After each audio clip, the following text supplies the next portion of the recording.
Now here's an example I like a lot. It's a way of defining an ODE with a geometric condition, and we can use that geometric condition to better understand the solutions to the ODE. So the example is, find an ODE which satisfies the following property. Every straight line perpendicular to the graph of a solution to the ODE passes through the point 0, 1. Now we can think geometrically about what that means. So we draw a little graph here, and we can kind of just guess at what the solutions might look like.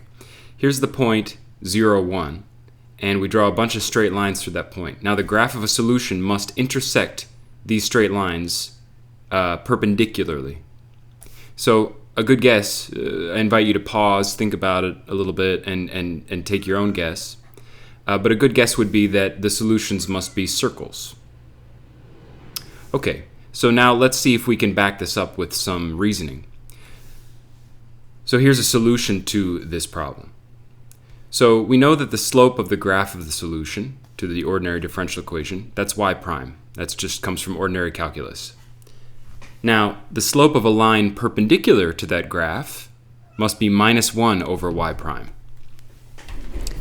On the other hand, a point on this perpendicular line is 0, 1. That's given to us.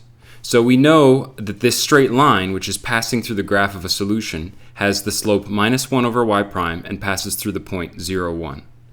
That means that we can actually write down the equation for that using the point slope form of a line. So here I'll use the point slope form, and that's y minus 1. I've color-coded things so you see where everything comes from. Y minus 1 equals minus 1 over y prime times x minus 0. Now we can rewrite that, and we get the differential equation y prime times y minus 1 plus x equals 0. Now this is a differential equation which is defined by this condition that I've written in words here. Now an interesting thing to note is that a circle centered at the point 0, 1 will satisfy this differential equation, as we would expect. So let me just write that down. What's the equation for a circle centered at 0, 1?